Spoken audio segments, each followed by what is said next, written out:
TNT Shop has great gift ideas for your furry family member. And we don't mean your Aunt Dolores. You stink! The TNT Shop has it all at TNTRadio.live. You're with Misty Winston on today's News Talk Radio, TNT. Yes, we do in fact have stuff for your furry friends, but also Aunt Dolores. So check out the TNT Radio shop, TNTRadio.live/shop.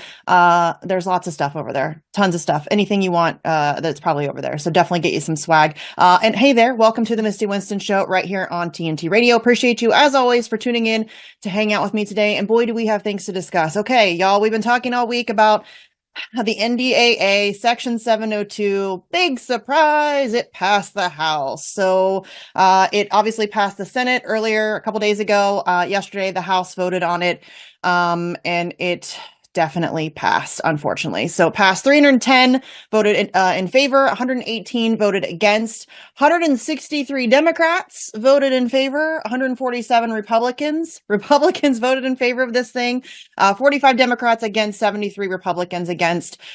Makes me very angry. The Fourth Amendment means absolutely nothing to these people. I will say, though, I've tweeted out a list of a roll call, list of names. Many people have. Justin Amash, I think Thomas Massey has, numerous people have tweeted out a list. Go and check it and see where your representative voted, and then act accordingly. My representative did not vote the way I wanted him to, and so I let him know. And you should do the same. If your representative voted in favor of this thing, make sure you let them know that you are not a fan of that vote. And on the opposite side of that, if your representative voted against it, thank them, and maybe thank them publicly, because I think that that's and also criticize those who voted in favor of it publicly. I think that kind of that mass public pressure, we talk about that a lot on this show. I think that that's always something that we should engage in. I think that helps when they see I don't think it helps a tremendous amount, because they don't care about us. They only care about their donors.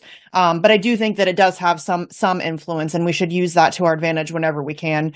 Even if it is just a tiny bit that it might move the needle, it's a worthwhile attempt. So that is unfortunate. Makes me very angry, but there you have it. So they don't care about your privacy, y'all. Also, I wanted to mention Stella Assange, Julian Assange's wife, tweeted out an action call today. So she tweeted out, action call, United States, we need your help.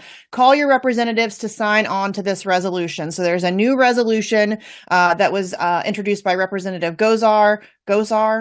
He's a Republican from Arizona.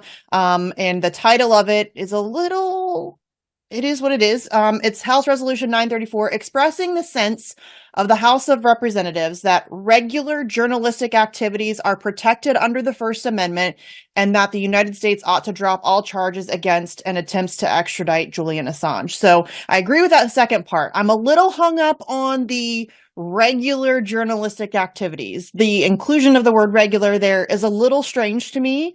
I think just journalistic activities would have been just fine to include there. However, it is another resolution that we can try to gain support for in the House. So go and find your representative's phone number, email, Twitter, whatever it is, and encourage them to sign on to House Resolution 934. As we have talked about ad nauseum here on this show, Julian Assange is currently awaiting a decision from the High Court in the UK in regards to the recent request for appeal. So we have no idea when that decision is coming, as has always been the case in this whole saga. There's never a deadline. There's never a date. There's never a, hey, this decision is coming on December 17th, 2023 at 3 p.m. It's never like that. It is always just kind of left in the air. We are always in a perpetual state of wait. And this is no different. So the last decision from the High Court, I think, took 8 or 9 months, which was ridiculous. And then they just gave a very vague 3-page denial of the appeal. So that is what we are currently waiting on. And it's really kind of the end game. We've reached sort of the end. There are a couple other potential legal opportunities that Julian Assange can explore, but they are very kind of tenuous possibilities. For example, going to the European Court of Human Rights. If you're not paying attention to that relationship with the UK and the European Court of Human Rights is kind of not great at this point. So we're not even sure if the UK would even recognize a decision from the European Court of Human Rights. So if this decision comes out and it is a denial of the request for appeal, Assange could in fact be extradited within hours of that decision coming down. I personally I don't think that they want to bring him here. So I think that almost certainly they're going to try to drag this out even longer. Maybe they'll accept the appeal, go through that process, and then keep kicking the can down the road. They do not want him here. And I think in particular, they don't want him here in an election year. So, but still, we need to put as much pressure on the United States government in specific, because that's where the charges stem from. So please contact, and especially right now, your House representatives, and encourage them to sign on to House Resolution 934. Okay. Don't forget, you can follow me over on the tweeters at Sarcasm Stardust. Check out the Substack, mistywinston.substack.com. There's a write-up for the guests of the day every day, so you can find, follow, and support their work as well. And if you would like, shoot me an email, mistywinston@tntradio.live, guest idea, show idea, whatever it is. A couple of you have hit me up with some really good show ideas I'm going to do a little bit of research on, so thank you for that. And also, don't forget, there are many ways that you can listen to TNT Radio as well as watch TNT Radio now that we have TNT Radio Vision. So you can stream us direct from your website, from the website, tntradio.live, on your desktop, tablet, or mobile device. You can download the app, which is how I choose to listen, from the App Store, Google Play, Apple App Store, either one. And we even stream live, also on video, on YouTube, Rumble, and Odyssey. So we have got you covered right here on TNT Radio. Keeping the commitment 24/7. I've been in the car all day and I got to listen. Can't get enough of it. You guys are doing a great job. Today's News Talk Radio, TNT. All right, a brief provision in the massive $886 billion bill funding the Pentagon. $886 billion. Oh, okay. Funding the Pentagon will likely kill former President Donald Trump or any potential future president's ambitions to withdraw the United States from the North Atlantic Treaty Organization, otherwise known as NATO. Here with the story, joining me now is TNT Radio News producer Adam Clark, aka Ruckus. This is not a surprise, my friend, but tell me what's going on here. Yeah, fun little addendum to the sad news today about the NDAA. But yeah, so it looks like they managed to sneak something in that would prevent not just Trump, basically any president from getting us out of NATO, which we probably need to do ASAP. But hey, anyway, I guess it's going to make it more difficult now, Misty. As you said, no surprise.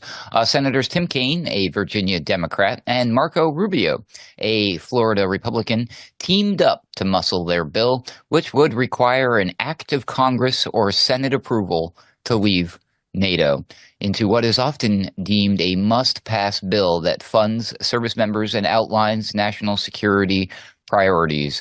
In other words, it was a pretty sneaky move to do this. President Joe Biden is expected to sign the legislation into law. The Senate passed the overall legislation 87-13. Then, as you pointed out, Misty, the House passed it today, Friday, on, well, this report says 310 to 118 vote. I'm pretty sure those are the numbers. In a statement after the Pentagon funding bill passed the Senate, Senator Kaine said, quote, "The Senate's vote today to pass my bipartisan bill to prevent any U.S. president from unilaterally withdrawing from NATO reaffirms U.S. support for this crucial alliance that is foundational for our national security. It also sends a strong message to authoritarians around the world that the free world remains united," end quote. Ha ha ha ha ha. Very funny. Kaine and Rubio failed to pass their bill when Trump was in the White House. Trump is not mentioned directly in the provision. He has also not explicitly promised to withdraw from what was originally a Cold War era alliance. Nonetheless, there are persistent fears that if Trump wins the 2024 presidential election, he will withdraw the U.S. from NATO. Personally, I don't think I'm not scared of that. Anyway, as the New York Times pointed out recently, Trump's campaign website does include this vague sentence, quote, "We have to finish the process we began under my administration of fundamentally re-evaluating NATO's purpose and NATO's mission," end quote. Well, I mean, let's just take that completely out of context, right? A Trump spokesperson did not immediately respond to a request for comment on the provision. By the way, this is a report from Business Insider. I'm borrowing from heavily today. The former president has been harshly critical of NATO for decades. In a 2000 book, Trump wrote that pulling back from the alliance, quote, would save this country millions of dollars annually. The cost of stationing NATO troops in Europe is enormous, huge. He said enormous, quote, and these are clearly funds that can be put to better use, end quote. As president, he harangued NATO members for not spending enough on their defense. I remember this, pushing to double the 2% of GDP spending target to a point that not even the U.S. had met. Trump also unnerved some NATO members by questioning the collective defense provision that is at the core of the alliance. Article 5 has only been invoked since just once in NATO's 74-year history after the September 11th attacks. That's right. In an interview with then Fox News host Tucker Carlson, Trump questioned why the U.S. would want to defend Montenegro, which joined NATO in 2019. Here's what he told Carlson at the time, quote, I understand what you're saying. I've asked the same question, end quote. This is when Carlson asked about the collective defense requirement. He went on to say, quote, Montenegro is a tiny country with very strong people. They have very aggressive people. They may get aggressive and congratulations, you're in World War III. Now, I understand that, but that's the way it was set up, end quote. Now, Misty, it's not entirely clear if Trump or any president could unilaterally pull the nation out of NATO, even if the provision did not pass. The U.S. Constitution requires presidents to seek Senate approval for treaties, but there are disagreements on whether Senate approval is needed to end a treaty. As the Times pointed out, courts have previously tried to avoid settling such disputes. Under this provision, a president would be required to notify key committees in both the House and Senate no later than 180 days before deliberating whether to, quote, suspend, terminate, denounce, or withdraw, end quote, from NATO. Now, if a president pressed forward, a withdrawal would require an act of Congress or 2/3 of the senators present to approve of such an action. And as Business Insider points out, rightly so, Misty, unless there is a dramatic change in U.S. politics, it's hard to see any leader ever crossing that bar. But what do you think? No question. But I think it's funny, too, that it says the U.S. Constitution requires presidents to seek Senate approval for treaties. It also requires, for war. But we're in multiple. They're conflicts, though, Adam. That's how they get around that. But yeah. And also, I just want to point out that Tim Kaine and Marco Rubio, both of them voted in favor of including the FISA warrantless surveillance in the NDAA. So that's just another little cherry on top. Now, I also wanted to mention, too, that, you're talking about the way that they stuff these provisions into these kinds of things.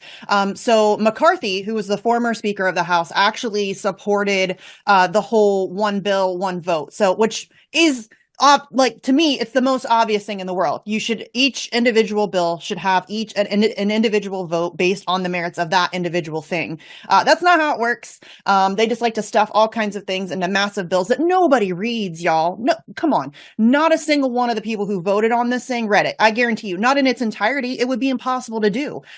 So unfortunately, Johnson, the guy that took over as Speaker of the House just a couple of months ago, I think, he does not support that effort. So but yeah, I think that no surprise here. This is something that they've been talking about for a long time. It's weird that I do agree with Trump, but not for the same reasons. We definitely need to pull out of NATO. He has very different reasons than I have for wanting to pull out of NATO. In fact, NATO just needs to be disbanded in general. But yeah, not a surprise. I think most people saw this coming. They've been talking about it. As you mentioned, it says in the article, since Trump was first mentioning it during his presidency. So not a surprise. But yeah, I don't know. What do you think, Adam? It's crazy.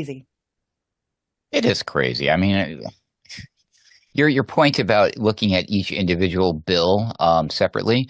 What, are you crazy, Misty? I mean, they'd have to do their job. They'd have to work. They'd actually have to know what they're signing off on. I think that could kill the whole lobbying game, right? Where they'll just get pressure to just vote yes, just vote yes. They're all, they get they're told how to vote. That's basically the saddest thing about this. It's not even, it's us. You said you called your representative. I'm sure a lot of the listeners did. And then they went ahead and voted for it anyway. And now we have to tell them, I'm so disappointed in you. And they don't care. They absolutely don't give a flying you know what, unfortunately. Yeah.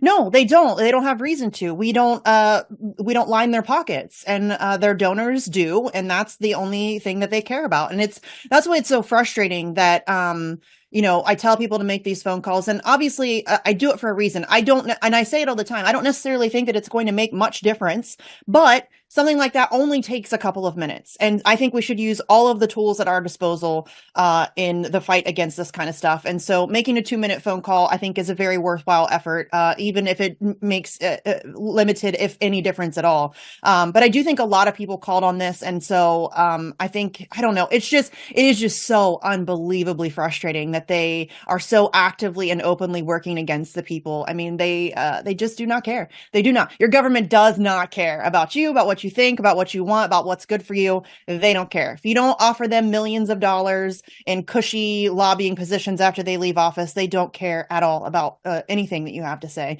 And that's just the reality of our country. So Adam, thanks for bringing us the story. I appreciate you as always. We will talk to you again tomorrow, and hang tight. We're going to be right back here on TNT Radio.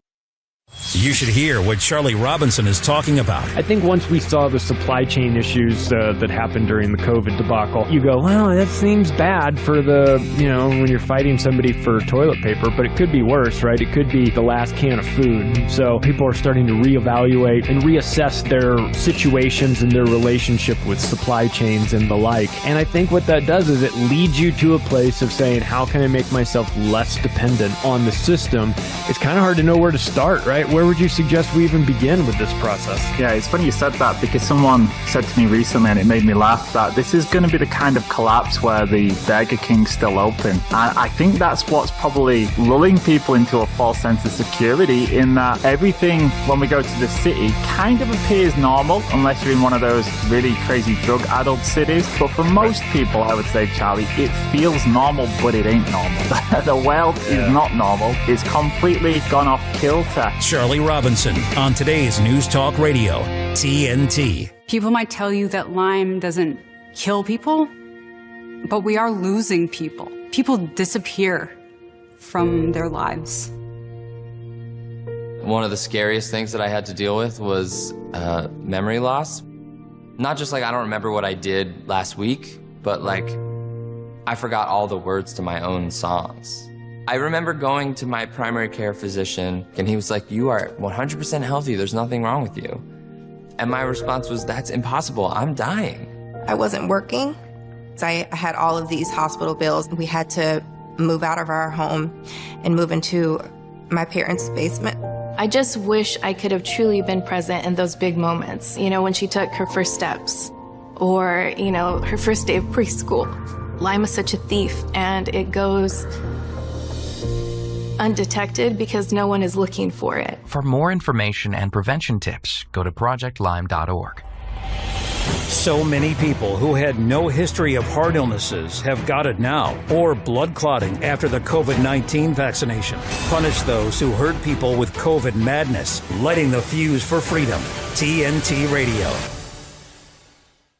All right, our guest today is independent journalist Vanessa Beeley. Vanessa has done incredible work on the Middle East, on the ground in Syria, Egypt, Iraq, and Palestine, and has also been covering Yemen extensively since 2015. She was a finalist in 2017 for the prestigious Martha Gellhorn Prize for Journalism, was named as one of the 238 most respected journalists in the UK by the British National Council for the Training of Journalists in 2018, and won the Serena Shim Award for Uncompromised Integrity in Journalism in 2019. Her work has appeared in numerous outlets, including Mint Press News, Russia Today, UK Column, Last American Vagabond, Sputnik Radio, and 21st Century Wire. And she's also one of my personal all-time favorite journalists and people. So Vanessa, thanks so much for coming back to the show. I know it's very, very late for you there in Damascus. Yeah, thanks, Misty. I can't guarantee that we're not going to hear Israeli missiles at some point. This is usually their attack time. That just made my heart stop a little bit, but okay. Okay, so I know that the issue of Palestine has been something that you have been very passionate about for many, many years, even going back to your youth. And I just want to take a second, since I have you here, to personally thank you for the work that you've done on the subject, because for me, when people hear me differentiate between journalism and real journalism, as I do all the time, you are what I consider to be a real journalist. You actually go to the places that you are talking about. You immerse yourself in the culture whenever whenever you can. And to me, that's the height of what the kind of journalism that you do should be. And so it's why I refuse to call myself a journalist, because I have so much respect for people like you, the work that you do, Eva, various other people. I wouldn't dare include myself in that same conversation. And your work on Palestine has been hugely important and also incredibly influential on me in the way that I see this conflict. So I just want to start by getting your current take, or your general take on the current situation. I mean, many Zionist propagandists would have us believe that this whole thing happened in a vacuum and that it just started on October 7th. But that's, of course, far from true. Not only does it go back to 1948 and the Nakba, but really even before that. But I just want to get your general impression on what's currently happening in Palestine.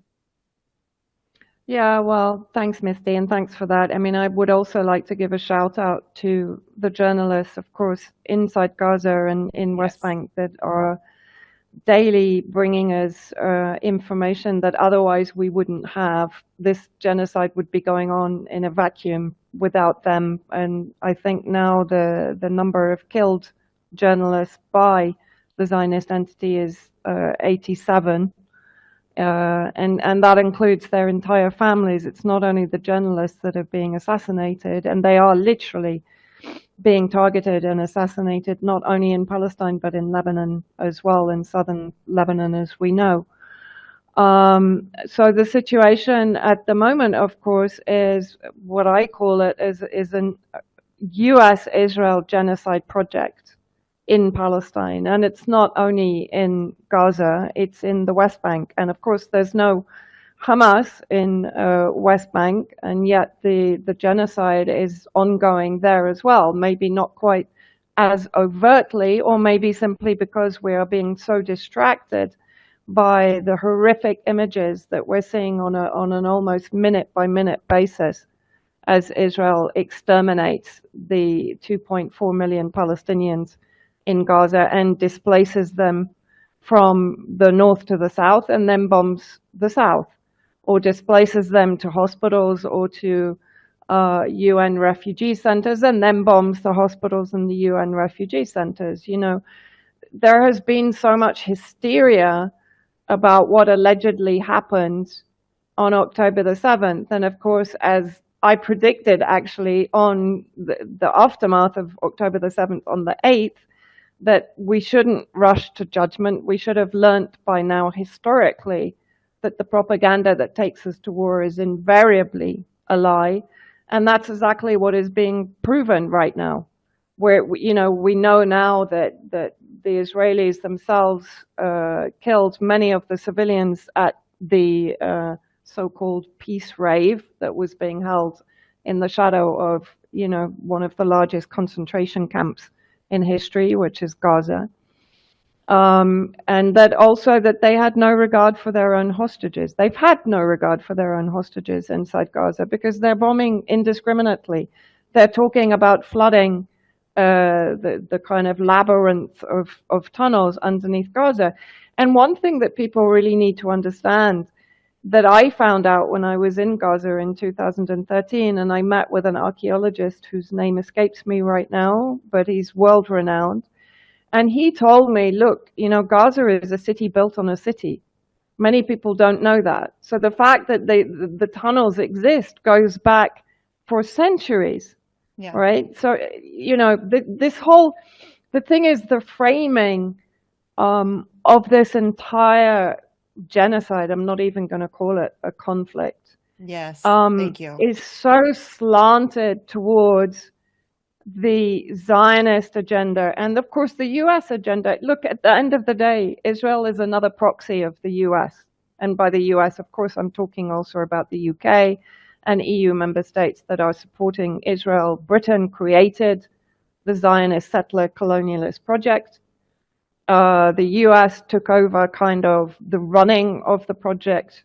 And effectively, you know, even if you look at the map of Greater Israel, which takes in 70% of Syria, 50% of Iraq, all of Jordan, part of Saudi Arabia, all of Egypt up to the Nile, this isn't an Israeli plan. This is a US plan. To have full control of the Middle East. right? You know, this is what people really need to understand, to stop divorcing Israel from the U.S. For sure. And It is. from I often call it the 51st state. It is the 51st state of the United States of America. So many people were trying to say Ukraine is the 51st state. I'm like, no, it's the 52nd, because Israel has long been the 51st state of the United States. And we have been, that's what's so frustrating about the way that this is being discussed, is that you're right. It is so divorced from historical reality. And that's how it's always been. I think that we've seen that take place time and time again. Anytime a situation like this erupts in the region, with Israel almost always being the aggressor, and people keep saying that, oh, but do you condemn Hamas? No, because this didn't happen. Like, Hamas didn't just wake up one day and decide we're going to go kill some Israelis for no reason. This is decades of being brutalized by Israel, and it's so frustrating to me that so many people want you to condemn Hamas but aren't speaking anything about condemning the what Israel is doing with the backing of Western countries. So we have to take a quick break and get headlines, but hang tight. We're going to be right back here on TNT Radio. Check this out. News Talk Radio. TNT Radio News. For TNT Radio News, this is James O'Neill. Representative Barry Loudermilk, who chairs the House Administration Subcommittee on Oversight, has revealed that House Speaker Mike Johnson is significantly enhancing the scope, intensity, and resources of the ongoing January 6 investigation.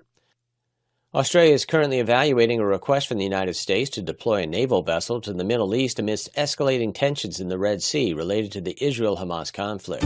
We're the pinup boys and poster girls for free speech. We just don't look as impressive as Vladimir Putin shirtless on a horse. Yeah. 24/7, 365. We never stop sifting fact from fiction, misinformation from the truth, from government overreach to the latest on mandates, big tech censorship to propaganda gone mad. Listen to TNT Radio and get the news and views direct from our expert presenters and commentators anywhere you go. Ask Alexa or Google to play TNT Radio, or download the TNT Radio app for free from the App Store or Google Play. Today's News Talk. This is TNT Radio. All right, we are here joined by Vanessa Beeley. We're talking about Israel-Palestine. And just before the break, I mentioned that there's so many people who all they want you to do is condemn Hamas. That's the only conversation that they want to have. And it's people like Piers Morgan. Like, what a douche canoe. I mean, this guy, that's the only question he ever wants to ask anybody. And it's so frustrating to me, because how dare you white, rich, Western guy sitting in your comfortable little studio criticizing the resistance of Hamas. And listen, I don't know if what Hamas is doing is good, or if it's going to be beneficial, or if it's productive to their cause. I have no idea. It's not my business. I'm not there. And it's so frustrating to me that I just wonder, if you are in that situation, if you are somebody who is living in Gaza and your family for decades has been under brutal occupation, living in an apartheid state, your kids are, snipers are shooting at your kids. They're, only allowing in enough food to keep you alive. You don't have access to clean water. Unemployment's through the roof. You can't leave. Even if you need medical treatment, you can't leave. You are literally stuck in a concentration camp. What would you do? What's the proper response to that? And it's so frustrating that nobody's asking that question, Vanessa. Yeah, and I think also this kind of spinning again of the narrative as Israel versus Hamas, or even Israel against Gaza. It's not. It's Israel against the entire region, right? Yeah. One. But it's also, let's bring it down to the Hamas canard, because, Hamas is only one of the resistance factions fighting against the Zionist entity inside Gaza and in West Bank. I think there's around 17 resistance factions inside Gaza.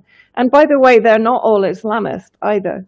Right. There are Christian reactionaries against the Zionist entity. There are socialist communists, the PFLP, and the PFLP is fighting inside Gaza. They're actually on the ground in their fighting. There are multiple factions. But of course, the kind of, for me, what happened when they used the kind of the Hamas narrative is that they opened up a lot of confusion. Yeah. Because everybody knows that for Israel, and particularly for Netanyahu, Hamas were beneficial because they created a split between the Palestinian resistance factions, right? So between basically the PLO and Hamas. So that's one thing. So there's been a lot of confusion over whether the entire operation was managed by Israel and Hamas were carrying out their bidding, right? Now, the political wing in Doha, Qatar, I mean, there is a history of their actually betraying the resistance axis, including Syria.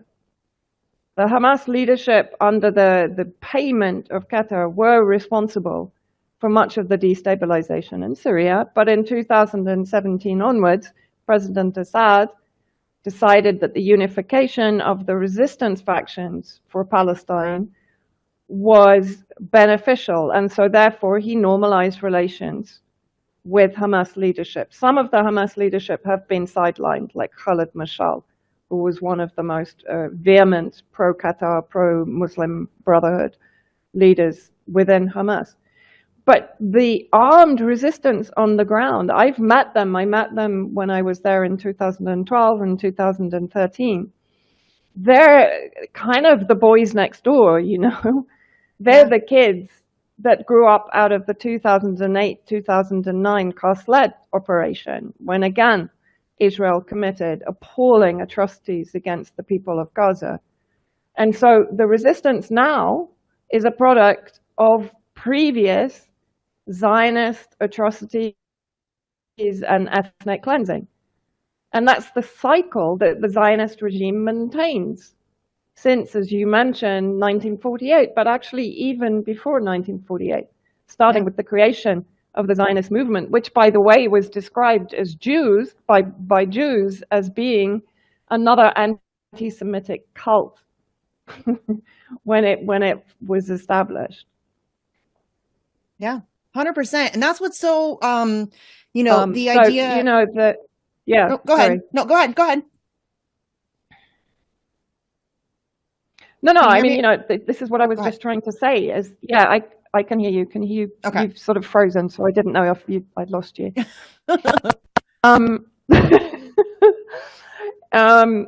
So yeah, you know, as you said, this didn't come out of a vacuum. This came out of almost a century of dispossession, land grab, ethnic cleansing, rape, everything that Hamas has been accused of. Yes. That is basically what the Zionists have been doing for nearly a century.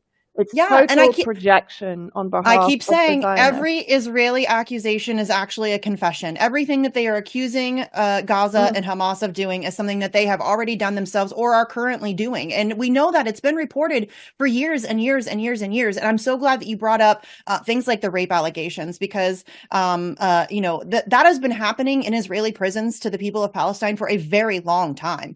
And they've been very open about it. That's another thing that drives me nuts is Israel's never been shy about their plans. And so all of these people out here clutching their pearls over using the word genocide, they've been talking about this for a very long time. And it's not like they've ever been shy about their intentions. And also, I'm glad that you brought up that these are the kids of previous atrocities, because that's how this cycle perpetuates. And so anybody who's trying to claim that Israel has to do this in order to end Hamas, that's not how you do it. This is how you make sure that Hamas or another iteration of Hamas, another iteration of the resistance movement continues in perpetuity. That's how you make sure that happens, is you just continue to brutalize these people and refuse any attempts at diplomacy whatsoever. And that's, again, people keep saying, well, they should try diplomatic avenues. They have.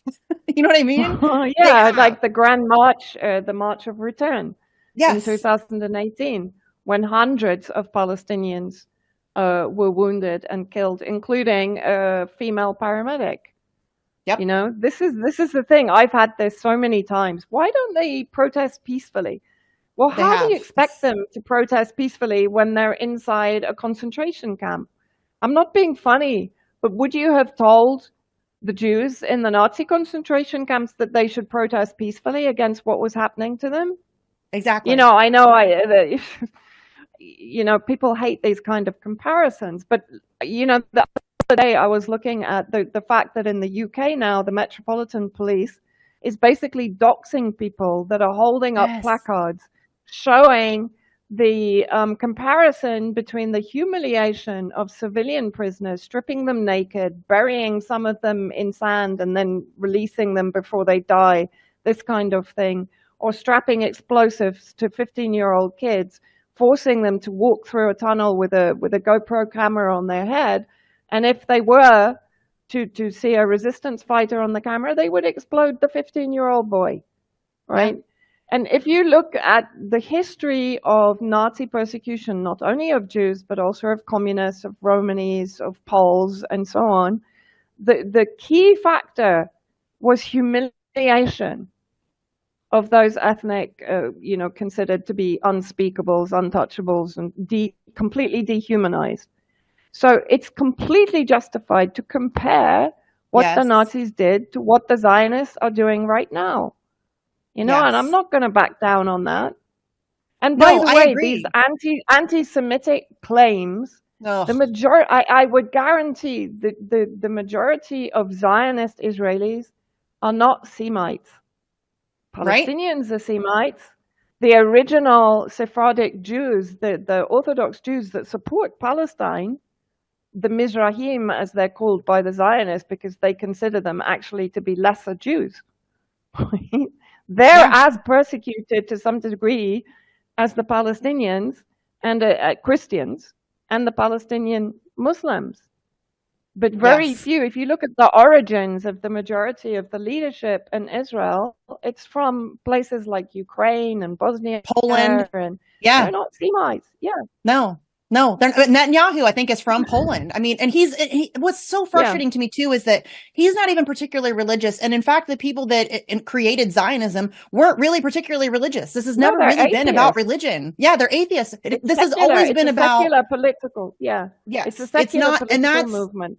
The comparison between Zionism and Judaism is so unbelievably disgusting to me. To compare a genocidal political ideology to a thousands-year-old religion is so unbelievably gross to me. And I think that it is so cynically used. But frankly, I think that the veil has been lifted. I don't think it's effective anymore. I think previously people were afraid to speak against Israel because they didn't want to be labeled an anti-Semite.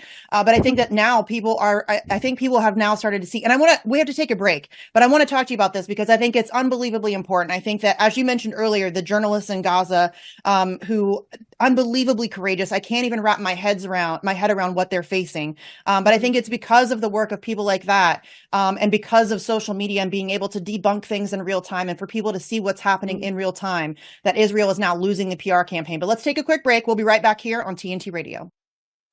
Give me a minute with TNT Radio's Steve Malzberg. The latest leftist attacks against Donald Trump claim he's going to be a dictator in a second Trump administration. And Chris Wallace on CNN, playing along, put the question to Reihan Salam of National Review.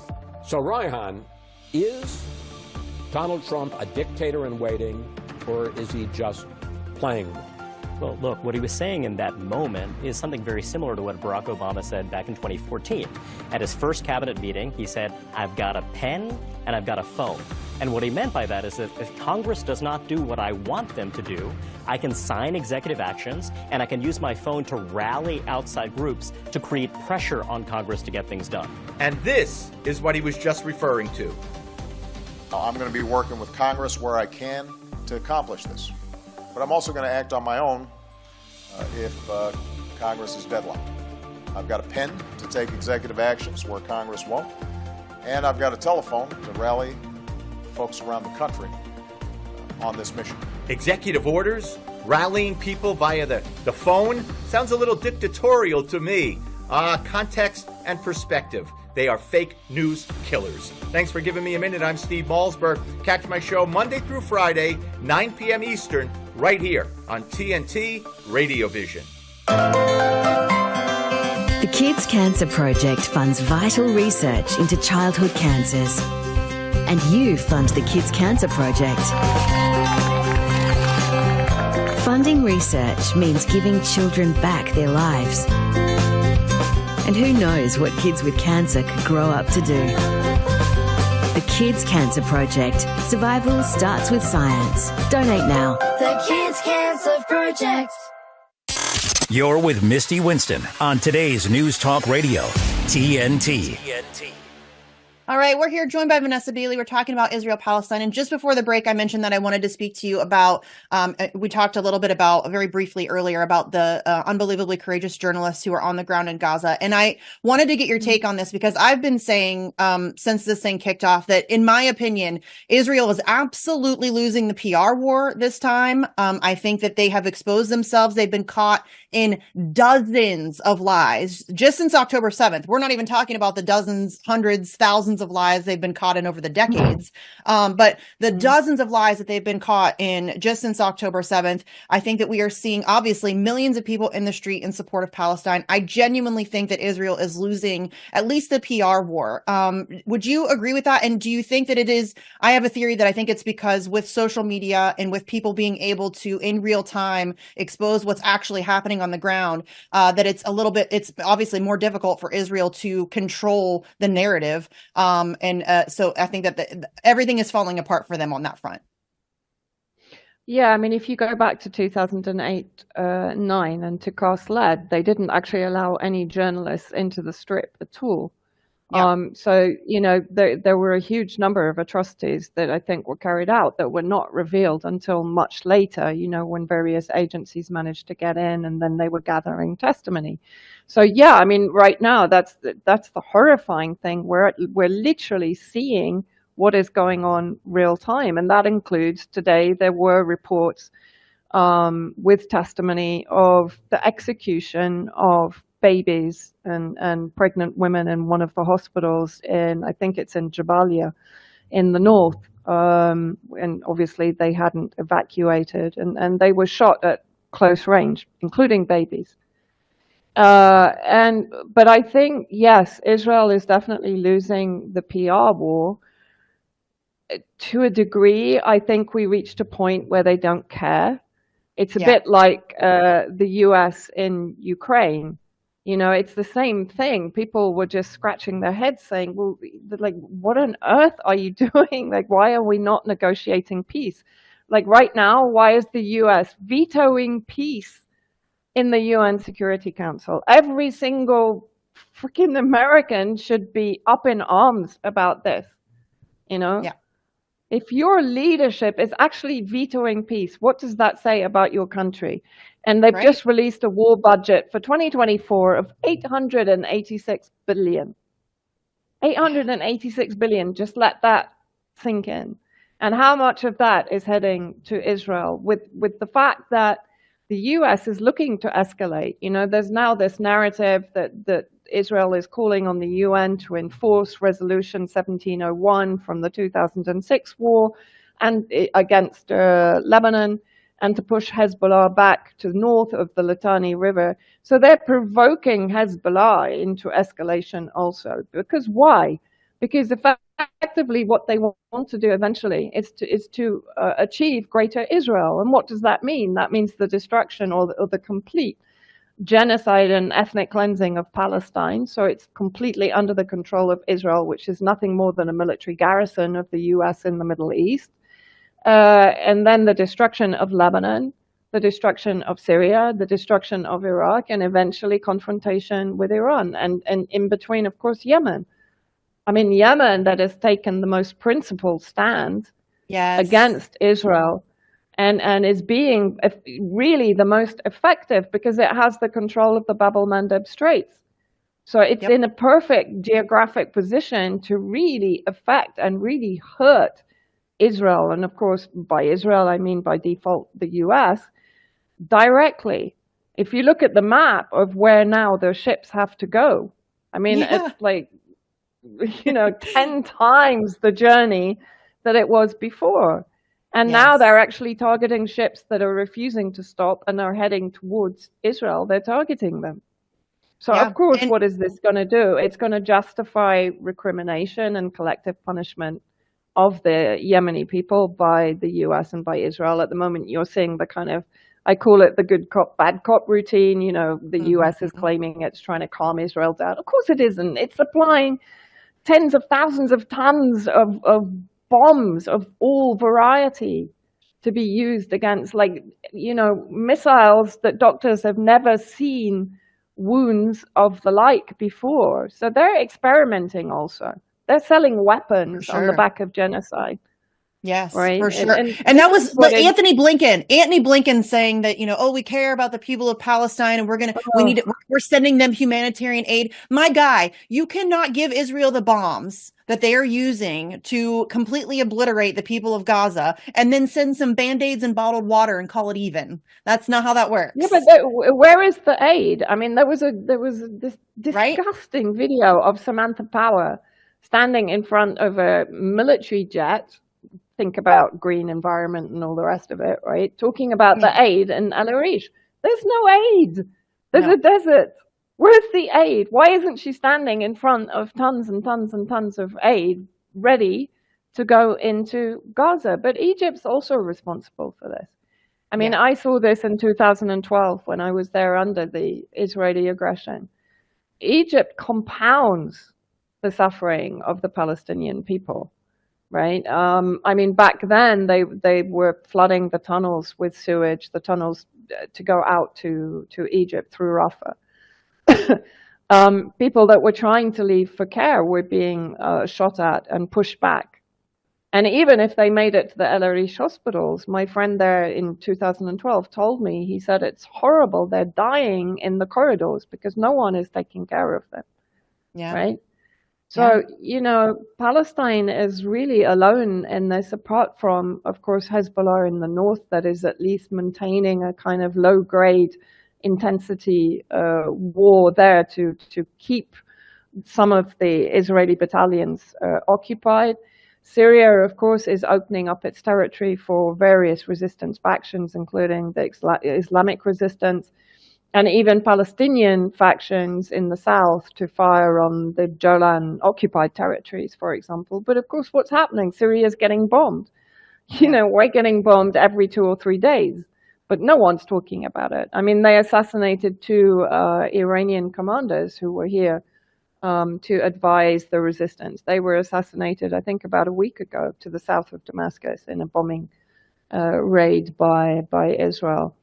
So it's I see people all the time, well, none of the Arab countries are doing anything. Well, they kind of are, but because they know that the escalation is on the books, they're trying to contain it. They're trying to actually outmaneuver and prevent that strategy coming into play. And one other thing that I just wanted to say is, on the ground, Israel is losing the war in Gaza, by the way. Yeah. On the ground. Yes. And what Israel is good at is indiscriminately targeting women and children. That's what it's always been good at, on the ground and in the air, and from the sea and from helicopters and from drones, and they use tanks. That's what they're good at. But actually, when it comes to fighting armed resistance, that in an urban warfare situation where the resistance has control of the underground, they're losing. They're losing. The casualty count is way higher than they're publicizing. Yes. Right? So they're losing on all fronts. But the fact is that they have how many superpowers behind them? This is what people need to understand. This isn't about Israel. It's about preventing BRICS. It's about preventing Iran or Iran having any kind of nuclear development. China, Russia, Iran, and full control of the Middle East and resources in the Middle East. Yeah. Well, it's never about what they say it's about, right? I mean, anytime there is, I mean, that's what's so frustrating is that grown adults still don't understand the concept that war is a lie. I mean, war is a racket. Smedley Butler told us that ages ago. Julian Assange has been telling us that for decades. I mean, we are always lied into these situations. This is no different. I can name off dozens of examples: the Gulf of Tonkin, weapons of mass destruction, the Syrian gas attacks. I mean, you can just go on and on and on where these situations are never, I mean, Ukraine, really? We still pretending like that was about democracy? Of course it's not. It's never about democracy or humanitarian rights or sovereignty or any of that crap that they try to pretend that it is. It's never about that. It is always about power and resources and control. That's all, and money. That's all it's ever about. And that the situation is no different. And so it's very frustrating that, and I think it's just really because for decades, Israel has been so effective at propagandizing people. They have had full control over the narrative. They basically own and operate Western media. And they would just tell them what to say, what to print, what to show, and they would do it. And so I think so many people in the West were just completely uneducated about what is actually happening. Most people don't have historical context. And I think that now since October 7th, I think a lot of that has been stripped away. I've seen numerous people, admit that I got this wrong. Like, I was so wrong. I've seen so many people who are like, I'm Jewish, I was a Zionist, I was wrong. And I think that's, I just don't know to what effect that's going to have. And I think that you're right, though. I think that I've seen a lot of people complaining that why aren't these other countries doing anything to protect Palestine? I think that that's not the right move. I think that you have to be very careful here. You have to be very strategic, because that's what Israel wants. They want a bunch of countries to get involved. You know what I mean? And not a good plan. They have to be I think it's also, people in the West have kind of forgotten what sovereignty means, because it's been violated so often by Western regimes, right? I think really people have just forgotten what it means, because I've heard this for years. Why doesn't Russia bomb Israel if Israel bombs Syria? Look, no other country can act from inside Syria without the express permission of the Damascus government. So if the Damascus government gave permission to Iran, for example, to retaliate to Israel, they would do it. But they don't give permission, because they know that this will just bring, hell down on the heads of the Syrian people that are living under sanctions, under blockade, with hostile occupation on almost all sides of Syrian borders, right? It's impossible. So what they are doing is playing a very kind of long game, strategic game. And as I said, opening up territory for the various resistance factions to use to target Israel, for example. And I mean, President Assad put through the strongest proposal at the emergency summit at the Arab League. But of course, it was boycotted by, or rather vetoed by, Saudi Arabia and Jordan and what I call the traitor states, basically, the traitors to the pan-Arab vision, really. And so it's a very tenuous game at the moment. It's a very difficult game. And unfortunately, I was talking with a couple of people today here, and honestly, the US is hell-bent on escalation. Yes. And it's hell-bent on this eventual destruction of all of these countries and complete erasure of history, right? And so coming back to the sovereignty thing also is Hezbollah and Sayed Nasrallah have made it very clear. While the Palestinian resistance are managing the situation, we will not interfere. They haven't put the hand up and said, okay, we need help on the ground inside West Bank and Gaza. And, people will say, but, all these atrocities are the fault of Hamas. If Hamas didn't fight the Zionist entity, then they wouldn't be bombing all of these civilians. That's nonsense. Have you seen one single Palestinian, even the most terribly injured, even the most miserable, displaced, just like traumatized people? You won't hear them criticize the resistance. And again, I'm not only talking about Hamas. And when you see images of the resistance coming into the open, so to speak, when images were released, what did you see? You saw complete adoration for them, particularly from kids. Yeah. Because, the people know what the stakes are. As a friend of mine, Yusuf Al-Jamal, a journalist that I met in 2012, he wrote an article very recently. And he said, heaven is closer to us than the Sinai. In other words, the Gazan people are not going to leave their land. Not again. Not again. Yeah. No, and I think that somebody, I don't remember who said it, but somebody was commenting on the trauma that both Israeli and Palestinian kids will suffer. And I really hope that the grown-ups involved in this situation understand. And the people of Palestine absolutely understand. And that is exactly why they're fighting. They are the kids that have been dealing with this situation. For generations, they have now grown up in this impossible situation. And again, like I said earlier, that's how you make sure that this kind of armed resistance continues in perpetuity, is by continuing to brutalize radicalize these people. Okay, unfortunately, we're out of time, Vanessa. Thank you so much. I know it's very late there. I appreciate you staying up late.